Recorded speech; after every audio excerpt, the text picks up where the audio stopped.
Constantemente en tus partidas encontrarás que tus oponentes te ponen una clavada como esta, con el alfil al caballo, y empiezan a atacarte de esa manera.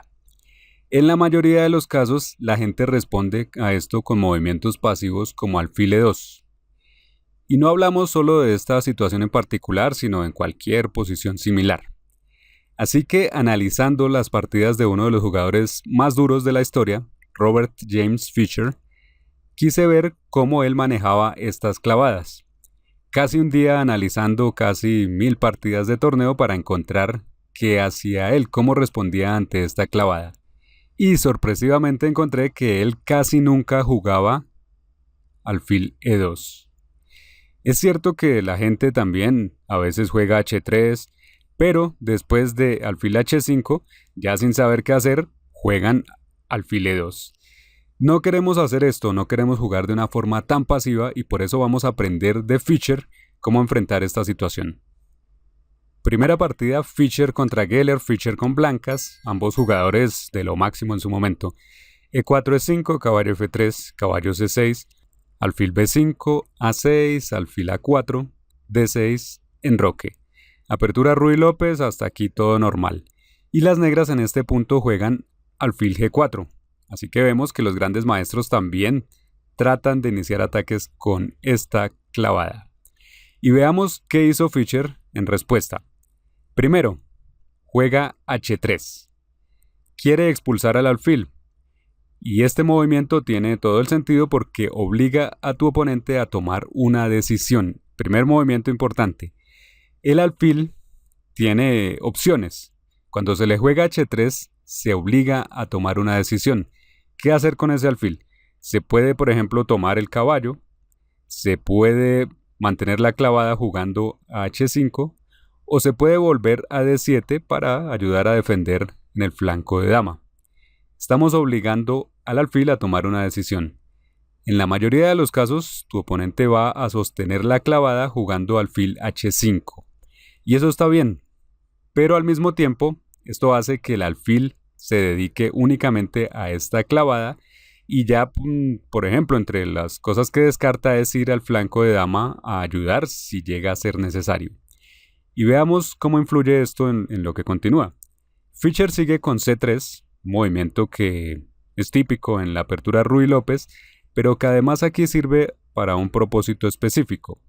Le quita la casilla D4 al caballo de C6. En una clavada, como la que nos tienen aquí sobre el caballo de F3, la clavada en sí misma no es el mayor problema. Pero el hecho de que las negras pudieran jugar caballo D4 en algún momento, ya eso sería preocupante. Por eso es que Fischer aquí juega C3 y no otra cosa. Por ejemplo, si en lugar de C3 hacemos un movimiento aquí cualquiera de las blancas, digamos torre E1, las negras ahora podrían empezar a atacar con B5, nos hacen retroceder al alfil a B3 y luego juegan caballo D4 y ahí ya hay algo de qué preocuparse por la presión que hay sobre el caballo en F3. Es por eso que Fischer, para impedir esto, juega aquí C3. Luego la partida sigue con dama F6, movimiento bastante agresivo de las negras, donde insisten en jugar contra el caballo clavado en F3. Se aumenta la presión. Y la forma como resuelve esto Fischer es en cierto modo contraintuitiva. Yo, que soy un gran maestro, tengo que decir que aprendí varias cosas de cómo Fischer manejaba esto. Porque Fischer juega aquí G4. Y esto es un poco extraño porque está debilitando la posición de su rey. Pero Fischer piensa diferente al resto de los mortales. Al tener esta clavada sobre el caballo, cualquiera pensaría en defenderse, pero no Fischer. Fischer aquí lo que piensa es que el ataque que están planteando las negras no tiene solidez, es un ataque sospechoso, porque en lugar de eso, en lugar de jugar la dama, deberían haber jugado con un caballo F6, con un alfil E7 y enrocar, deberían estar pensando en su desarrollo, y en cambio este ataque con la dama, Fischer lo considera sospechoso. Por eso también considera que es incorrecto y se tiene todo el derecho a castigarlo y por eso aquí directamente juega G4 para neutralizar la clavada, simplemente para eso. Y el alfil tiene que retroceder a G6 y ahora juega D4. La idea es contraatacar en el otro flanco. Las negras están intentando aquí atacarnos por el flanco de rey, entonces Fischer contraataca en el centro y en el flanco de dama. Y las negras aquí ya empiezan a tener problemas debido, entre otras cosas, a la falta que hace este alfil en el flanco de dama. Porque no hay quien le ayude al caballo que está en C6 y ahora un avance como D5 sería muy molesto. Aquí primero las negras toman en E4, bueno, se entrega un peón, pero está bien porque las blancas están preocupadas por su desarrollo para desarrollar un ataque. Y ahora, teniendo en cuenta que el rey negro está en el centro, Fischer juega caballo B D2, así le da soporte al caballo y a la vez ataca al alfil. El alfil retrocede a G6 y ahora hay un intercambio en C6, alfil por C6, B por C6, y luego de esto Fischer toma en E5. Todo muy bien, pero también veamos otra idea que se podría aplicar aquí. Luego de este intercambio en C6, las blancas podrían haber jugado dama A4, contraatacando también de esta forma en el flanco de dama. Si las negras han movido todas sus piezas del flanco de dama, entonces podemos perfectamente atacar allí. Presionamos al punto C6 y de ahí al rey y a la torre. Esto sería muy molesto para las negras, debido a que todas sus piezas están en el otro flanco. Pero bueno, no fue esto lo que ocurrió en la partida. En la partida Fischer tomó en E5 aprovechando cierta situación. Después del intercambio aquí de por E5, Fischer aprovecha que después de caballo por E5, las negras no pueden tomar el caballo porque perderían la dama contra torre E1. Entonces, con esa pequeña combinación, ahí se ganan un peón y se abre la columna contra el rey. Geller sigue aquí con alfil D6 y luego se da un intercambio caballo por G6, dama por G6 y de todas formas se juega torre E1 dando jaque, aprovechando la situación expuesta del rey. El rey tiene que moverse, va a F8 y luego se juega caballo C4 presionando en D6. Y las negras siguen en su idea de atacar por el flanco del rey jugando H5, atacando al peón en G4. Y aquí nuevamente muchos se preocuparían por este posible ataque de las negras por el flanco de rey y buscarían movimientos defensivos. Pero Fischer, fiel a su lema de que la mejor defensa es el ataque, simplemente ignora eso y toma en D6. Luego de caballo por D6, C por D6, juega alfil F4 y amenaza al peón en D6. Las negras se ven obligadas a jugar D5 y nuevamente, en lugar de hacer movimientos pasivos como alfil G3, que muchos harían para darle seguridad a su rey, Fischer en lugar de eso busca nuevamente cómo atacar. Todo el tiempo Fischer asume que lo que están haciendo las negras por el flanco de rey es incorrecto y hay que castigarlo. Por eso juega aquí dama B3, para contraatacar directamente al rey. Con esto busca dar un jaque desde B4, que casi sería jaque mate. Las negras siguen con H por G4, también porque no tienen muchas más opciones, están intentando ya un ataque desesperado, pero Fischer ignora esto. Y ahora podría jugar dama B4, que sería muy fuerte, que obligaría a las negras a interponerse con su caballo y a perderlo. Pero Fischer encuentra un movimiento aún más fuerte. Encuentra un movimiento intermedio que es dama B7, atacando a la torre y obligándola a moverse.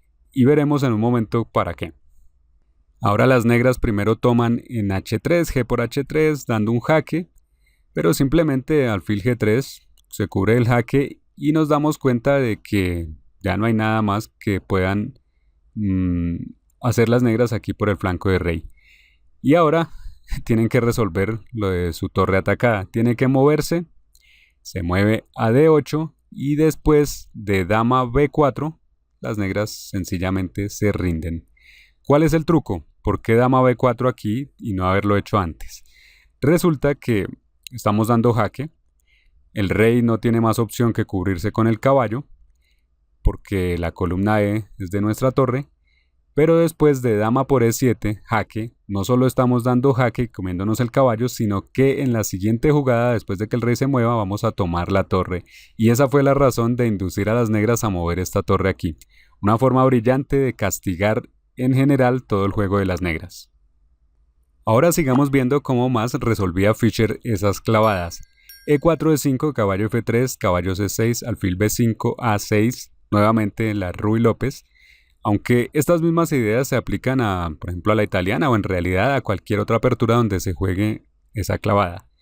Aquí Fischer toma en C6 y luego de D por C6 sigue en roque, luego sigue F6, luego D4 y luego alfil G4, donde su oponente, Jiménez Cerquera, pone nuevamente la clavada sobre el caballo en F3.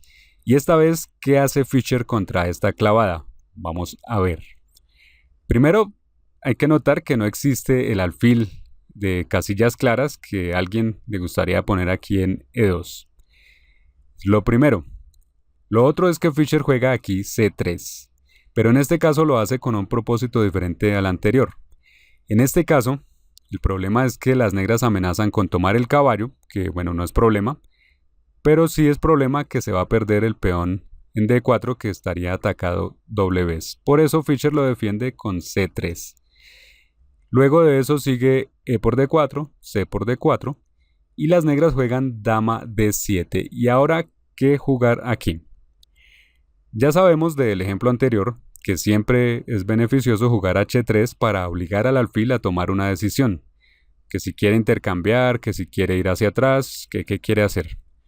Las negras usualmente van a jugar alfil H5, y aquí lo hacen, y en este caso Fischer utiliza una solución táctica, aprovechando la disposición de las piezas. A decir verdad, es un tema táctico común. Se juega caballo E5 a pesar de la clavada, a pesar de que se suponía que este caballo no se podía mover. El caballo salta y empieza a crear amenazas. Y esto ocurre en muchos casos también. Por ejemplo, hay situaciones donde tenemos un alfil en C4 que se puede sacrificar en F7 y luego de eso podemos hacer el mismo caballo E5 y luego tomar el alfil negro. Es un patrón táctico común. Aquí lo que vemos es que el caballo golpea a la dama negra en D7 y al mismo tiempo nuestra dama golpea al alfil indefenso en H5. Las negras tienen que elegir qué hacer. Si tomaran el caballo, sencillamente tomamos el alfil dando jaque y luego vamos por el peón E5. Eso sería ganador. Entonces aquí las negras lo que hacen es tomar la dama, alfil por D1. Pero sigue caballo por D7 y luego de otros intercambios más, rey por D7 y torre por D1, tenemos al final una posición muy sólida para las blancas, un final donde Fischer se desenvuelve muy bien y bueno, el resto de la partida ya es tema de otra lección, que por cierto puedes consultar toda esta partida en el archivo PGN. Es muy interesante ver cómo Fischer gana este final. Y si quieres mejorar tu forma de jugar los finales, tu comprensión posicional en general del ajedrez, deberías estudiar la clase maestra, por aquí dejaremos el enlace. Ahora vamos a ver cómo Fischer manejaba esta clavada de otra manera. Ahora estamos con las negras, E4, C5, defensa siciliana. Sigue caballo F3, esto era contra Parma. D6, D4, C por D4, caballo por D4, caballo F6, caballo C3, A6. Variante Najdorf, que Fischer popularizó y que desde entonces todos los jugadores de la élite les ha gustado. Alfil G5 juegan las blancas y aunque estos son movimientos teóricos, de todas formas tenemos aquí una clavada muy instructiva que vamos a ver cómo Fischer maneja. Juega E6 y ahí está la clavada. Sigue F4 de las blancas y bueno, a propósito de clavadas y de este tipo de clavadas, te recomendamos estudiar esta otra lección donde tratamos esta clavada en todos sus detalles, en todas las diferentes maneras que se puede presentar. Bueno, aquí Fischer juega dama B6. Y la idea en este caso es que cuando las blancas han jugado alfil G5, este alfil ha dejado abandonado su flanco de dama. Con esto ha dejado abandonado al peón B2 y en general ha debilitado todas las casillas oscuras alrededor. Y esto es lo que Fischer piensa aprovechar aquí. Si tu oponente trata de atacarte por el flanco de rey, entonces hacemos lo contrario, por el otro lado, golpeándole donde más le duele. Aquí Parma juega dama D2 y sigue dama por B2 tocando a la vez a la torre. Sigue torre B1, dama A3 y alfil por F6 y G por F6. Aquí las negras han dañado la estructura de peones, es cierto, pero también hay alguna ventaja, y es que después de alfil E2 se juega alfil G7 y luego del enroque de las blancas hay un movimiento muy creativo de parte de Fischer que es F5. Movimiento que a primera vista parece preocupante, porque parece que las blancas pueden tomar aquí y ganarse un peón y acabar de dañar por completo la estructura negra. Pero Fischer había notado la desventaja principal de la posición de las blancas. Así, en lugar de pensar pasivamente en que hay peones débiles, en que está un poco expuesto el rey y que cómo me defiendo, Fischer pensaba de forma opuesta, pensaba cómo aprovecharse de las debilidades que tienen las blancas en su posición. Y por eso aquí, ante la falta del alfil de casillas oscuras, Fischer juega F5 invitando a las blancas a tomar. ¿Qué pasa entonces si toman? Si toman E por F5, se juega dama C5 y hay pérdida material en la casilla D4. Todo debido a la falta del alfil de casillas oscuras. Ni siquiera sirve que las blancas traten de defender, por ejemplo trayendo otra pieza, torre F1, porque se puede jugar caballo C6 y es inevitable que las blancas pierdan una pieza. Bien, ahora que has visto cómo resolver esas clavadas, aquí hay un pequeño ejercicio para practicar lo aprendido. Juegan las blancas en este punto, donde las negras acaban de jugar caballo D4 y las blancas ganan. Escribe en los comentarios qué ves acá.